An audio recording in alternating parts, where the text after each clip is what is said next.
Hello la famille, j'espère que vous allez bien. Aujourd'hui, je suis super contente de vous retrouver. Bienvenue sur la chaîne. Je suis ravie de partager avec vous cette mousse nettoyante au girofle et au moringa. Et je suis ravie aussi de partager un petit secret de pouce avec vous. Sans trop tarder, passons directement à la recette. Pour préparer cette recette, je garde les ingrédients de base de notre challenge qui sont bien sûr le girofle et le moringa. J'ajoute des clous de girofle et j'ajoute de la poudre de girofle, mais c'est carrément au choix, vous n'avez pas besoin d'ajouter les deux. Donc j'ajoute une quantité qui me donne une cuillère à soupe et j'ajoute aussi une cuillère à soupe de moringa moulu. Nous passons aux autres ingrédients qui sont de l'aloe vera frais et bien sûr un morceau de savon noir, entre 5 à 10 grammes de savon noir. J'ajoute le tout dans un mixeur et bien sûr je vais mixer afin d'avoir la mousse. Donc il ne faut pas ajouter de l'eau car l'aloe vera est déjà rempli d'eau. Après avoir mixé, bien sûr je filtre avec un collant, un bas de culotte comme vous pouvez l'appeler. Et bien sûr, vous pouvez déjà récupérer votre mousse. Regardez, c'est splendide. Et cette mousse va faire sa petite merveille sur votre cuir chevelu et bien sûr sur la fibre capillaire. Après avoir tout filtré, j'ajoute quelques gouttes d'huile essentielle de citron. Bien sûr, c'est au choix, ce n'est pas obligatoire. Si vous êtes enceinte ou allaitante, n'ajoutez pas d'huile essentielle. Et si c'est un enfant de moins de 6 ans, pas d'huile essentielle.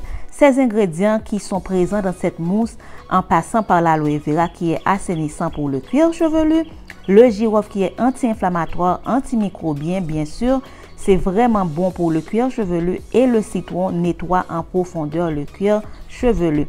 J'ai mis une quantité au congélateur et je passe à l'application.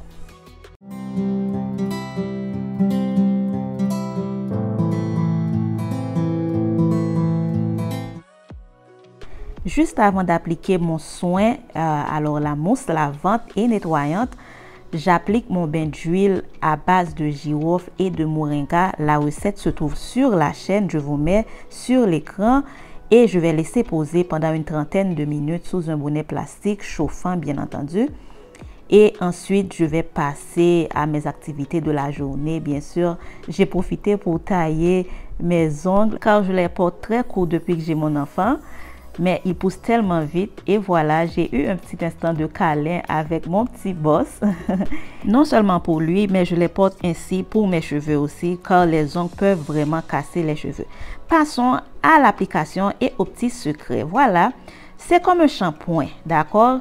Et une chose que j'ai appris de mes cheveux, c'est qu'ils sont très secs naturellement. Et quand je faisais mon shampoing une fois toutes les semaines, j'avais beaucoup de casse parce que mes cheveux devenaient très secs après chaque shampoing.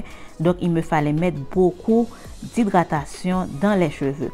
Donc, une chose que j'ai apprise, donc j'ai fait en sorte d'éloigner mes shampoings ou mes soins nettoyants au moins une fois par mois. Et je conseille de le faire 1 à 2 fois par mois et vous allez voir de grands changements, surtout si vous souffrez de cheveux secs.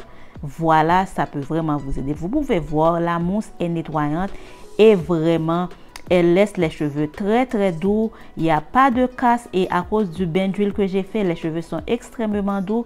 Donc, je vous le conseille et aussi apprenez que c'est facile de préparer vos soins depuis la maison. Pas besoin de dépenser une tonne d'argent pour des choses que vous pouvez faire vous-même. Croyez-moi, si j'ai pu le faire, vous aussi, vous le pouvez. J'espère que ça vous a plu et je vous retrouve très bientôt. À bientôt la famille.